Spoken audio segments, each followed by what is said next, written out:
Hello and welcome to another edition of the Formula One Fans UK podcast. I'm Reese and I'm joined today by... Just Dan, apparently. Just the two of us. We can make it if we try. Yep. Wait, I'm not sure singing Did Will Smith do that? I'm not sure. No, that wasn't Will Smith. No, that was not Will Smith. I swear Will Smith did the two of us. Coming from a DJ, I think it was there. Maybe no, not originally. just the two of us was Marvin Gaye. Coming from a DJ, you should know that. We'll agree to disagree because there's only two of us and I don't have anyone to back me up. Well, let's just say that it was definitely Marvin Gaye, and move on. Oh dear. We are coming to you right after the race, shortly after the news of Fernando Alonso getting demoted off of what would have been a 100th career podium. Sergio Perez, of course, leading a 1-2 for Red Bull, which leads me on to my first question. Dan, how glad are you that there might be an inkling of letting them race going on at Red Bull this year, given that it looks like a one-team title fight? Mate, I'm totally ecstatic that they did not make him move because I thought, he's already won a race. Have they already checked out this early in the season on the second race of right, it's Max's again? But no, they said let him race, and we'll just see what happens. Yeah, I was glad for that too. I think it was almost a bit sus at one point when Checo was told do 33s, and he asked, "What's Max doing with 13 laps to go and a 5-second gap?" And they said, "Oh yeah, Max is doing 32.6." It's like, well, okay, I'm going to do that then as well. He was like, "I'm not messing about here. This is my win. I'm not going to have anyone mess this up for me." Yeah, I was a little bit confused when they told him to do that because I was like, are they kind of setting station and be like, right, this is just what it is. We're not going to wreck the cars, blah blah blah. But yeah, but fair play to him that he stood up for himself. Is like, well, if that's what Max is doing, then I'm definitely going to do the same. Well, if we're going to be in a one-team title fight, it has to be that way. You've got to let them race, and if they want to push the fastest laps at the end, you can't go telling them off. Yeah, you can tell them it's not your concern as the team, because as a team you've already got the maximum number of points. But the drivers are going to want the bragging rights of being number one in the championship, even this early stage. Yeah, exactly. They just need to work on maybe getting some poles and stop Alonso being up there, because man is on a mission. Well, I mean, he's 2 poles from 2 for Aston Martin. 2 poles from 2 for Red Bull this season. There's a bit of a surprise to see Alonso get the jump at the start, but then again, he might have had some help from not positioning his car correctly in the first place. It's the second race in a row we've had a driver do this. Exactly. You'd think after the 16 plus years that he's been doing this, that you're telling me you can't put your F1 car into the same position box you've been getting into for God knows how many bloody years. It's just ridiculous. It is for an experienced driver, and Ocon too is an experienced driver, and this happened to him last week. You really feel this is not a mistake they should be making. It should be so much easier than it should be one of the easiest things to do. You've been doing it since you started doing standing starts. You drive, you stop in a position on the grid. I mean, it's probably got a little bit harder to see the front, see the markers and everything, where you got to stop with these wheel arches and everything. But I mean, they've extended the painted lines and things like that. You should be able to avoid this. And then also, the second time this penalty's been given this season, and the second time it's not been served correctly, with a man with the rear jack. He's tried to get it in position. He's nudged the car. It's a slam dunk penalty. And so Alonso, rightly demoted for not serving that penalty correctly. Right. But should it be a constructor penalty or should it be a driver penalty? Well, it's on the driver, Yeah, but the driver got the penalty in the first place. Yeah, right. But he's stopped and he's waited 5 seconds before they touch the car. Like, But his team he hasn't. hasn't driven up. Yeah, exactly. But it just, like, is this going to be a consistent thing that keeps happening on where the pit crew are making stupid mistakes that are going to affect? Because, all right, let's be honest. If this was Perez and that had ruined him winning the race, like, would that be fair when he actually has served his penalty correctly to his knowledge, and the team have messed it up? Well, the thing is, it is in the driver's best interest to serve the penalty as quickly as possible. Like, you think it's going to be a 5-second penalty, but there's a little gap between the clock hitting 5 and the jacks lifting the car up. And so this has happened because someone's trying to do something in the driver's best interest. So I think it is right for the driver to be the recipient of the penalty, because at the end of the day, whilst it's a team sport, you're benefiting the driver by jumping the gun there. Whilst I didn't exactly do it in the same way Alpine did it, where Alpine just started too fast, Aston Martin nudged the car by accident, and yeah, that's all it takes. Also, who's watching that close though? Who is watching that close that they saw him? You can see it live. You can see it live. I mean, but he didn't really bang it, like, proper. Yeah, but you touch the car. You're not allowed to touch the car until the penalty's been served. And I mean, it went straight in under and nudged the car. It was like, and you could almost see, like, there was a little knee-jerk reaction from the rear jackman. He knew straight away that, I think he knew that he fucked up. But more to the point, if it was so obvious watching live for all of us armchair casual viewers or self-proclaimed experts, whatever you want to call yourself as an F1 fan, we all saw it. How does it take the stewards an hour to action it and dish out a penalty in a situation where, you know, it was obvious it happened? And it wasn't like they were busy with loads of other stuff. There was 2 black and white flags for weaving, and then there were 2 incidents with cars breaking down and running slow on track. It wasn't exactly like they were distracted by other things. Just go for it. Because if you had said when it happened, Alonso under investigation for not serving penalty correctly, like they did to Ocon, he could have gone, okay, Alonso needs to pull out 10 seconds. And he probably would have gone gung-ho. Russell would have gone gung-ho as well. It would have been really great to see these 2 guys from what they were doing at the end when they both thought, oh, there might be a penalty. Imagine if they tried doing that 20 laps earlier. Alonso trying to build 10 seconds, Russell trying to call it back in. It would have given the race a little something extra, which, again, this race needed. I'll be completely honest. I actually missed the reaction from the Jackman. That's why I was like, you know, like, who was looking that closely to it? I actually didn't see that. But yeah, but go back to what you said about if they could adapt with it quicker, that would have brought some more intense racing into the race, because, like you said, you know, they'd have both been having to push because of the penalty. And they didn't really have a lot to do. And what they did have to do, I think they messed that up as well, because there was no way that was a safety car. I'm sorry, you cannot get closer to someone giving it a little push behind and it being as safe as possible than that. That is not a safety car. I'm sorry.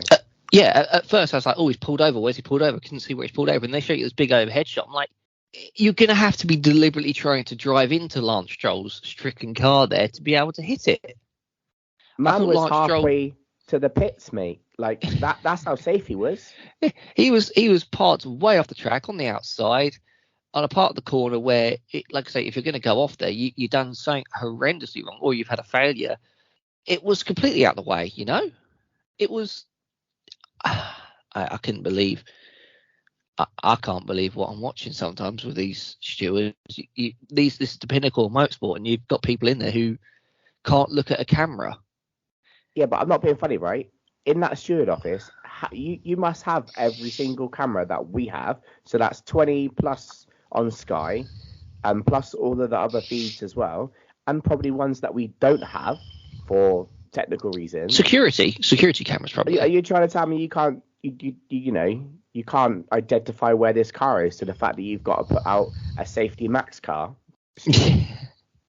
Was it? I saw it called a max for safety car.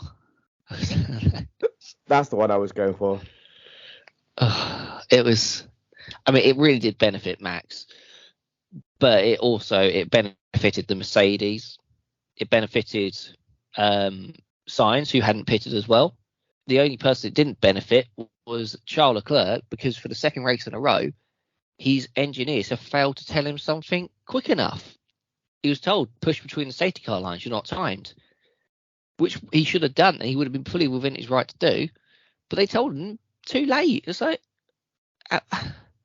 honestly, I feel like Ferrari need to sack off the race engineers, because they seem to be useless and so bad at conveying the messages in time. And this has been going on back to the Raikkonen days. Again, they have so much data and so much information at their disposal that why isn't it instant? It should be within seconds at best. Yeah, it's safety cars out. It's going to be marginal to Hamilton when he pits. So push here. That safety car was out for a whole lap before anyone even came in. Really, I mean, more than that, or less than that. I think it came out when Perez was going through turn 13. This is a long track, 23, 24 corners. So they're halfway around the lap at safety car speeds. You're telling me you didn't have enough time to action that? I mean, Ferrari are just. I mean, when you're a Sainz fan, you're dealing with the number 2 position anyway. But to deal with a team that is such a shambles, and I was confident when Vasseur was announced team principal that this would probably fix itself, but it's not. It's far from it. It seems that all you see in the weeks between the races is the complete disarray going on in the background of Ferrari. Exactly. I don't think he's been the hand to steady the ship as much as everyone thought he was going to at the beginning. I think it's, they did say, or he did say, I think in an interview that, he's taken it slow. He's trying to understand the structure and people's actual jobs instead of coming in and be like, right, you're gone, get out. But these engineers are a joke, man. Like, I'm sorry. So some of these engineers have been for, they've been with Ferrari for 10 plus years. Like, I think they just need to stick up for themselves and be like, right, this isn't whatever you're doing is not working. Let's we need to change it, because we're basically the laughing stock of F1. Every other week there's a problem, unless you're Ocon. It's basically Ferrari just making mistakes all the time. It's ridiculous. Bit confused what it's got to do with Ocon, but because he's French and he keeps making silly decisions. Yeah, that's true. I mean, he did make a lot of bad. He had a good race today, Ocon. I'm just going to say right now, Ocon had a good race today. It was quiet, but you know what? When you have a disaster that Ocon had last week or 2 weeks ago, to have the race that he had today, I think is the perfect remedy to that, and he can look to push on in Australia. He's basically just used up all his mistakes in the first race, the same as that they a lot of these teams keep ending up using like power units and like what else? I'm sorry. Taking penalties on the second race. Are you joking me? Well, this is the thing. Ferrari had a problem with Leclerc's car in between practice and qualifying, and they then had to change it for the race, and the same part failed in the race, and that part was deemed non-recoverable on both of Leclerc's power units, or both Leclerc's control electronics. So they had to take the third one. With Sainz, they changed it as a precaution, because whilst Leclerc's are broken, they might be able to fix whatever it is on Sainz's first one to be able to use that again later in the season. And the thing with the control electronics, it's meant to last half the season. So they have, in theory, got yeah, exactly. So in theory, they have got a long time to figure out what went wrong and fix it within reason. It can't be Ferrari will come back to you sort of attitude, because that's pretty much what's going on all the time. It's just, I mean, I can't I honestly wouldn't be surprised. There's so much pride in being a Ferrari driver, but I feel like Leclerc's going to need to leave Ferrari if he ever wants to win a world title. I think he's going to have to leave Ferrari if he ever wants just a winning strategy, because it's not getting, it is bad at Ferrari at the moment. I realistically, unless there's a big change, a big shake-up, like something dramatic happens other than a new team principal, because that didn't work. Well, it's jury's out on that. I don't know, mate. The jury's pretty much in, and they're not happy. That's because the jury's Italian, and they go, "Oh, you put a French person in charge." Oh, that's the not jury are work. half cut. Yeah, they're on some red wine. I mean, how can you possibly expect to compete with the likes of Red Bull, Mercedes, Aston Martin? I mean, Aston Martin got played a bit by Ferrari today, bringing in Stroll. Long term, it didn't really matter because Stroll retired anyway. But you can't, as a driver, be expected, oh, I'm going to be able to compete with these other teams at the front if you're having to manage your own strategy. If the times where you do need the information, your team can't give it to you in time. And they're going, yeah, sorry about that. Sorry's not good enough. This is the pinnacle of motorsport. Mate, literally that. It's just like, you're literally meant to be the best of the best. And I've got a 5-year-old that can make a decision quicker than a Ferrari engineer or strategist. It's absolutely shambolic. I mean, to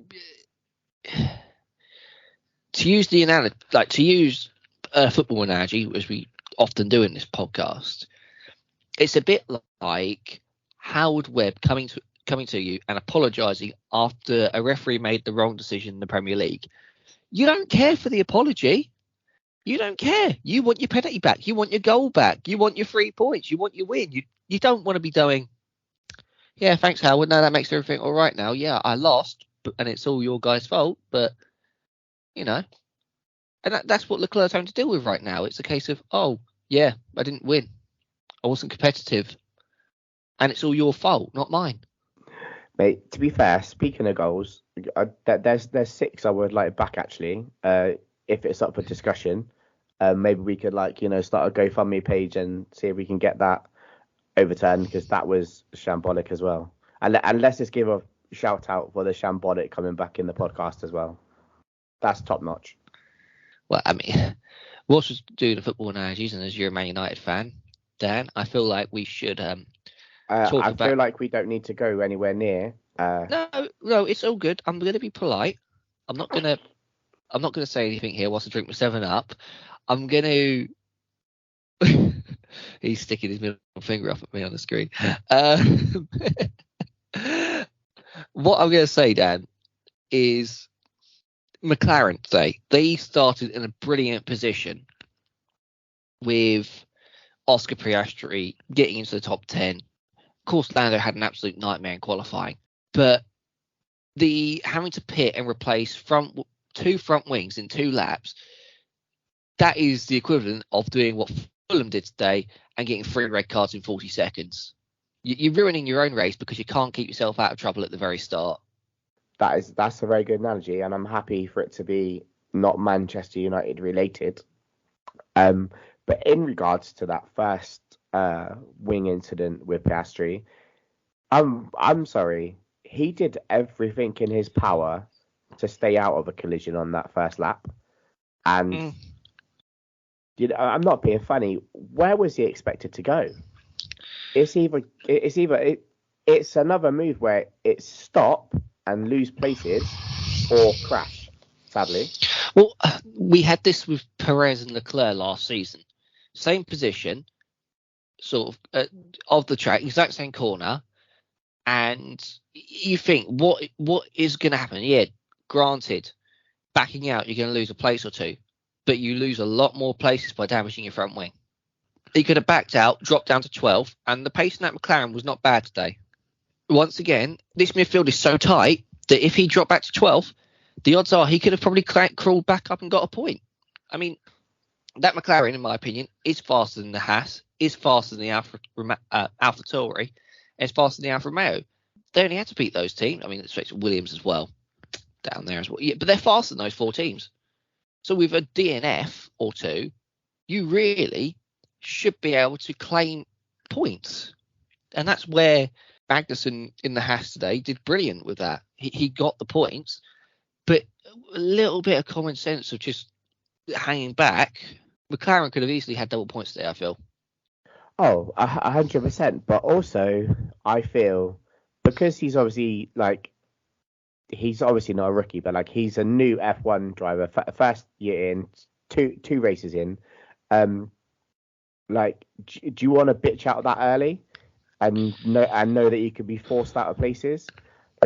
I know it's a bad strategy, but in essence, do you want to be a pushover two races into your professional F1 career? I don't think you're being a pushover. I feel like you're being sensible.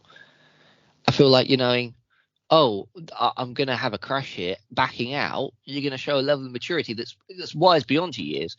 I think if you saw Fernando Alonso, Lewis Hamilton, Sergio Perez in that position, they would have just eased off the throttle a little bit, just to let the Alpine slip in front, and then been right on its bumper or rear wing even. I'm not saying that you're wrong, but I just feel that he did enough to not cause a collision. I also think that he doesn't need to be bitching out, but that's just me. I like the driver that can be a bit aggressive, but not Max Verstappen type driving. But I did on the replay. I was like, he has tried to get out of it. Yeah, I guess. I mean, the thing is, with the rookies this year, you've got 2 that are pretty fresh face, and you've got Nick De Vries, who is a Formula E champion, has raced in Formula 1 before, multiple tests, multiple teams, and knows his way around the block. And Nick De Vries today, I thought, was a solid drive, but Logan Sargent, he let the pressure get to him in qualifying, so there's no doubt about that. 3 mistakes in Q1, burned through 3 sets of tyres and didn't really even set a proper time. And then today, Piastri, he's had a bad start to the season. He had the incident today and dropped to the back.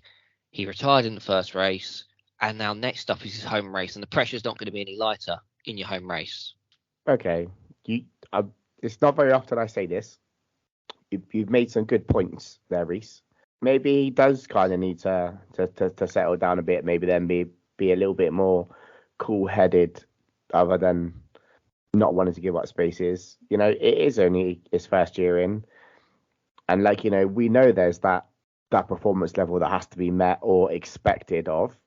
But yeah, we'll just have to wait and see how he gets on in Australia and see if anything, this has to be a learning curve for him and McLaren, because they are nowhere near where they need to be either. So I think something definitely has to change. Yeah, well, I think the position of Piastri to Norris is close enough. I mean, he's where he wants to be in relation to his teammate. I mean, from the radio calls today of, don't hold up Oscar too much, to Lando, that's, it shows that he's in the right place to drive. But the team's in a run of bad luck. He's a rookie that's going to be under pressure because of his big move or big decision to say, I'm racing for McLaren, not Alpine. I mean, that was a ballsy move by the kid. And so far, it looks like it's really backfired because the Alpine looked good today. But, I mean, this I just feel like, will he be able to handle the pressure in his home race? Is he going to have a bad race next race? Because I think even in the absence of Tim and Chris and Josh, we are all, let's face it, if we were to say which actual team is our favourite, we'd all say McLaren. We like Lewis, we like George, but we're not Mercedes fans. We like the British drivers. I mean, I'm a Carlos Sainz fan, and when he signed for McLaren, I was delighted because that was my favourite team. And I feel because of the history of McLaren, we have such an expectation historically of them being good. It's a bit like Ferrari, The British with McLaren are like the Italians with Ferrari. And the bottom line is both have been pretty poor for the last 13 years.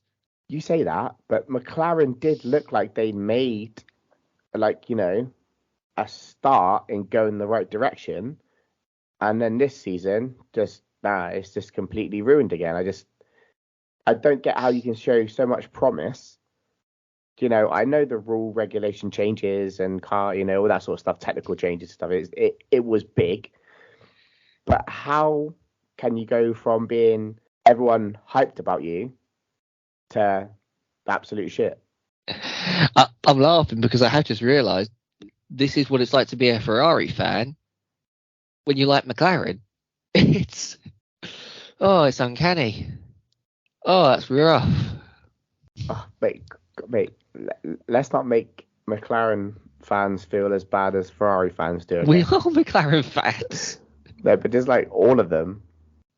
Oh man. One thing you can say about McLaren is their car looks nice.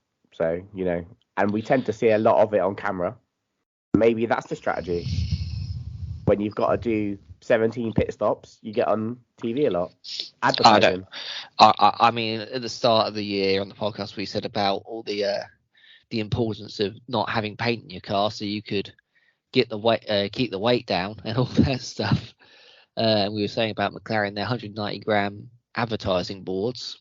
I mean, Red Bull and Aston Martin are the two of the fastest teams. They're the ones that are fully painted. So maybe these advertising boards aren't making too much of a difference in the first place. They're there. I don't think they're going to be going. Maybe it's not as detrimental to the car as we think. Maybe the car's just generally shit, and that's the best bit. And that may be the best bit on it. Who knows? Oh, don't say that. It's a really. I mean, I'm struggling with Liverpool being really bad this season. I mean, oh look, you won one game, great. It's like McLaren going, oh look, we won one race in Australia. I was like, sorry, in Monza. Oh, that was great. When was that? Oh yeah, like 4 years ago. Brilliant. That's what I needed. Remember when we were good 4 years ago? Yeah. It made me laugh when the Sky F1 commentators brought up a statistic from Alonso about being, I think it might have been like being on the front row since 2012. I'm like, that's a bit of a savage statistic to be bringing up. Leave the poor guy alone. He's had some bad experiences. That's crazy. To think that Manchester City fans didn't even exist really last time Alonso started on the front row.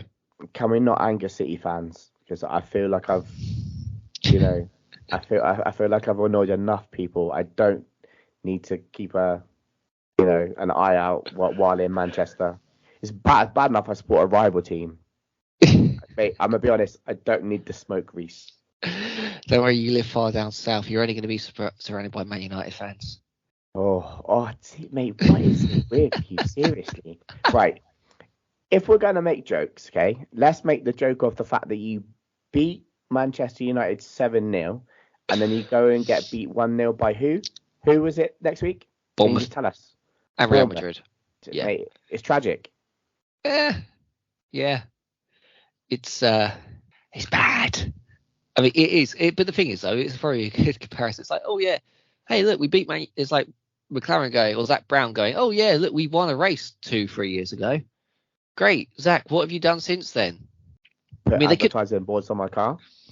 It's like, oh yeah, we'll beat Man United. Okay, well you lost to Bournemouth. It's like, oh, we won in Monza. Yeah, well then you didn't force your driver to pit in Russia, and you could have had 2 wins in a row. Right. But it's fine because he's used up all of his pit stops for the year in the first race. So now, like, the practice is like it's got to be flawless now. How do you feel about team leader Lando? Do you feel like it's too much pressure on young shoulders to lead a Formula One team? Or do you feel like with the seasons that he's had in the car, he's in the perfect position to be able to do that? I feel if you're going to pick a driver to lead the team, it has to be the one that's been there the longest. Purely because of how complex and vast these teams are with the experiences that you take in every week. Do I think it's too much for him? No. But in the same respect, do you still want to be passing on information that could help your teammate beat you? Or are you going to be selective? That would be my only, not fear, But that would be my only concern. Yeah. I know. I feel like I've just turned this into a therapy session for me as a McLaren fan. Because I can tell you now, if I was Lando and you were Piastri, I would be telling you absolutely fuck all. Facts. I get that. I just don't know, man. It feels like there's a lot that could be achieved with such a young driver lineup. But the thing is, young driver lineups seem to be the way most teams are going now. There are very few drivers over 30 on the grid. Yeah, obviously there are a lot of drivers that are obviously well below that age. But do you think that sponsors are getting on board with this younger generation of driver, knowing that they can carry their brand for the next 10 years, the same as Post did with Hamilton and obviously all the other sponsors that they've had, that McLaren that followed through to Mercedes? Do you think they're invested into the future now, while it's probably cheaper to sponsor a younger driver? But yeah, I think you're onto something there. I mean, so like Lewis Hamilton, like you think the big brands that have been attached to a name like Lewis Hamilton, Monster Energy, Tommy Hilfiger, Bose, all these big brands that everyone in the world knows. If you've got the chance to piggyback on a young driver, you're thinking, yeah, here's my ticket to the big time. Of people seeing my product, I'm thinking my product first. I've been listening to Perry McCarthy's audiobook. You might know him as the original Stig. He's a former Formula One driver for Josh's favourite team, Andrea Moda. And I mean, I'm currently just listening to him talking about through he's like junior Formula days. But the one thing that he talks about relentlessly was, I mean, the need for sponsorship for drivers growing up, and the exposure that young drivers could give teams, or sorry, young drivers could give companies, was a huge incentive for them to invest. So yeah, drivers probably are getting bankrolled by all these sponsors that want to come in and piggyback on them, and it does make them more appealing to teams because you've got your income coming through the sponsors rather than your own bank account, so you're still making a nice profit. I would rather sponsors than daddy's money. But yeah, it is definitely like, I think when you start getting into this in-depth like analysis of sponsorship into like the teams, like obviously subsidizing the drivers' wages and like all that sort of stuff, like it's like you've got to end up down a rabbit hole somewhere where it's like, how big could this get? Like, the driver making absolutely nothing to them making millions of sponsorship in literally next to no time. Well, yeah, that's it. The cost cap caps your expenditure. It does not cap your income. And at the end of the day, this is a business, and these teams would not be in Formula One if it wasn't profitable for them. I didn't know that that the cost cap covered that. So that's very I mean, it only covers your expenditure. I've learned something. Hey, so yeah, it doesn't cost. You're not limited on your income. You can make as much money as possible. Yeah, like the prize money for Formula One is limited because it's a preset amount that's agreed between all the teams, and you will benefit off the success of the sport. But yeah, if you've got a sponsor that's willing to pay you 50 million a season, that's 50 million you're not having to fund yourself. I wouldn't say that's blown my mind, but that has clicked a massive light bulb moment there with you saying that. The importance of sponsorship, and to be honest, this is probably where sponsorship is brilliant. I mean, let's just say, sponsoring. If you own a company and you're listening to this podcast, and someone says, "Hey, will you come sponsor me to drive my go-karts or my junior Formula car around the track?" Say yes, because it's right. You don't know what that exposure might do for you.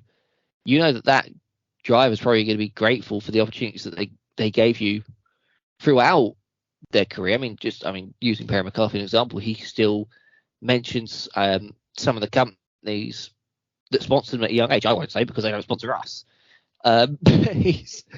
You think, oh, there's still exposure, and you remember it all these years down the line. And if your driver makes it big, you sponsored, you never know, you might end up with hospitality at Silverstone one day. So it's probably worth that bit of sponsorship that a driver might give to you. And also, if all drivers were sponsored and had this big ticket money coming in from all these different sponsors, you wouldn't be having the likes of Nikita Mazepin, Nicholas Latifi, Pastor Maldonado, these single state funded drivers with the lack of talent coming to Formula One. You will have the young, fast drivers. I mean, I was delighted that Logan Sargent got the drive. Absolutely delighted. I think he's a brilliant talent. I think he's going to be a solid driver for years and years to come. And for me, that was sponsorship doing the right thing in Formula One. You forgot Stroll because he's working on Daddy's money. He is, but at the same time, I'm starting to soften to Lance Stroll. It's taken a long, long time. Right, I'm coming in close to the mic for this one, right? Because I don't want it to be too loud. But I'm actually starting to like the guy. Yeah, and same. And I feel like I have to abuse him so that I can secretly like him. So that no one realizes that 3 seasons of podcasts have completely let the side down. That we both see. This is brilliant because there's no Tim. Although Tim quite likes Lance Stroll too. I've just outed Tim as a Lance Stroll fan. Oh wow! So let's face it, this podcast is all McLaren fans and likes Lance Stroll. If Lance Stroll signed for McLaren, I don't know. Daddy would have to buy McLaren to make it work, I reckon. Yeah, after what Daddy Stroll has done to Aston Martin, I'd happily buy McLaren at the moment. That's not a very bad point, to be fair. I think in the last race where he still managed to drive with his hands pinned, the fact that he didn't need to be in that car, but he stuck it out. He went through his recovery. He did what he needed to get in that car and, hone his racecraft in and do his job, because he could have sat at home for 5 months collecting the £10 million bloody wage that he collects and seen everybody in Spa. Instead, he got better, he got out, and he did his absolute best in that car. That's true. And quickly, just while we wrap up this sponsorship section of the podcast, or talking about sponsorship and the benefits of it, we'd just like to thank our own personal podcast sponsors, Apex Tracks, for everything they've done for the podcast so far. Of course, one of our most recent prizes we've given away, the Bahrain track wall art, was supplied by Apex Tracks. And if you weren't lucky enough to win that wall art, you can get your own wall art at apextracks.com. That's apextraxs.com. Congratulations, Charles, on winning the Mercedes Cup and getting your details back to me nice and quick for us to send that mug over to you right away. Race 3 Australia, we will be giving away a Daniel Ricciardo drawing. Details of that to follow on race week. So yeah, prizes. Make sure you're in the Discords and the Facebook and Insta, etc. to see when that one's coming. Quite excited for that one, to be fair. Yeah, it's gonna be. It's been an interesting thing. We're trying to give away a prize every week. I think people are starting to get that more. We had more entries this time than last time, but we've got 2 happy winners, and long may it continue. And of course, the prize of the Mercedes mug was given away for correctly predicting who would finish higher this race, Russell or Hamilton. And of course, George got the number on Lewis. He qualified much, much better. He got the setup right. As Lewis said, there was 1 or 2 ways that could have gone on setup. And George chose right this time. And I thought his response was brilliant when he initially thought that he was trying to stay close to Alonso 5 seconds because Alonso might have had a 5-second penalty, which he had already served. He went, okay, brilliant, and just put his foot down and just pulled out a gap for Lewis. And I thought George drove brilliant today and fully deserved his podium, even though Alonso really did deserve it too. Yeah, 100% Alonso deserved that podium. But I am glad to see George up there. But when Lewis qualified in P7 on the hard tyres, I was thinking, he's going to go a little longer. He's going to last it out. He's maybe going to keep up with the top 5, and we'll see what we can do. But those hard tyres turned out to be absolute dog shit, in my opinion. Not really. I mean, everyone else made it work. I think it just was awful on high fuel. It was all shit. But no, so it wasn't shit. It was just for Hamilton. It was shit. I think it just didn't work on high fuel. I understand having to split the strategy because at this point in time, you've got to do something to try and compete with the other teams because your car is just not working. But I thought it was the right call on strategy to split the strategies. I thought Lewis had a very good stint on the mediums and had the hard tyre. The thing is, it all really juxtaposed itself because Hamilton was able to pull away with the front guys. Like, he wasn't able to be with them at the start of the race and really struggled to hold back Leclerc, hold back Ocon.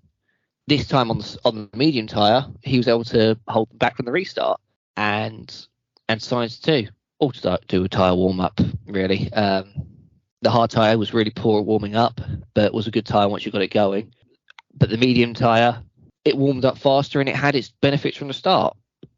So either way, I'm rambling here, but yeah, I think Mercedes made the right call. I thought George drove very well today, but they have got a long, long way to go, Mercedes, still, before they can be competitive again. And I really can't wait to see this concept car, which they're working on, in action. You say until they're competitive again, but they've just got a third place podium. Okay, yeah, they're not up there competing for wins, but I wouldn't say that they're not competitive. Yeah, they're not as competitive as previous years, but I'm hoping the changes that they can make in this car can make at least something work in the future.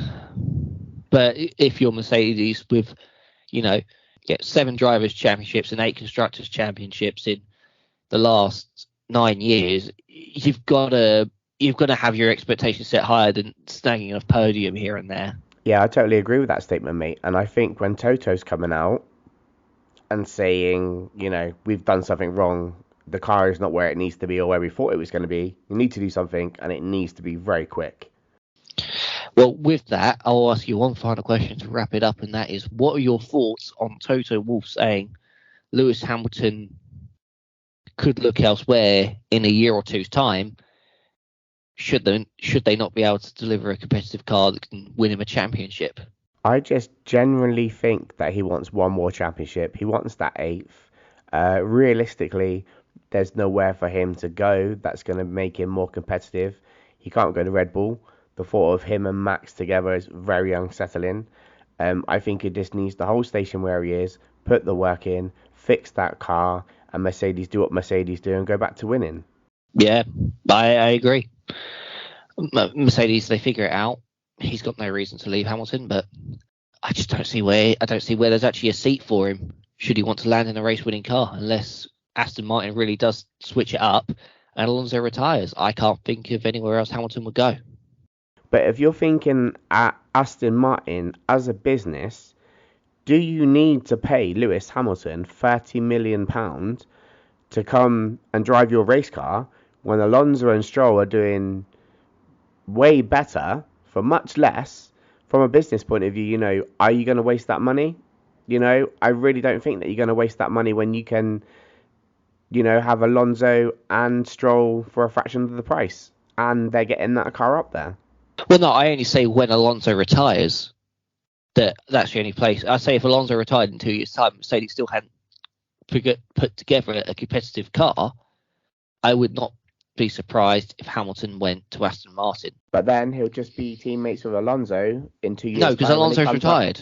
But when he comes out of retirement again, he'll just be teammates with him again. So they might as well just be teammates now. No, because that would get rid of our secret favourite driver, Lance Stroll.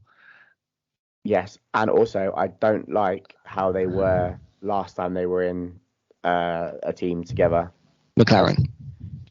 Yeah, but a long time ago. But it still angers me to this day, that pit stop. Yeah, me too. But yeah, there you have it. McLaren and Ferrari are British. Hamilton's going to go to Aston Martin in 2 years' time, and we all kind of like Lance Stroll. We hope you enjoyed listening to the podcast. If you like what we do and want to hear more of us and want to get more involved in the competition and everything that we have, check out the link in the bio of the podcast. Until then, enjoy your 2-week break, and we'll speak to you again after Australia. Cheerio, guys. Yes, I tried to get that perfectly dead on with you. Love that. Right. You're so proud of yourself. I am so proud of myself. We'll see you in a few weeks, guys. Right, so we've never had to do one of these before. But we have to add an amendment into the podcast. Obviously, with the situation unfolding with Alonso late Sunday night, uh, obviously he had been dropped to fourth after it was ruled that his team had worked on the car while serving a 5-second penalty. His team has successfully argued that there were previous examples of drivers not being penalised in such circumstances, and the stewards agreed, and they've overturned the decision, and Alonso is reinstated into third on the podium. So we just like to take this time to wish Alonso massive happy congratulations on his 100th podium, and may there be many more in the future for Alonso. So once again, we'd just like to say thank you for listening to the podcast, and cheerio, guys, and we'll see you in a few weeks.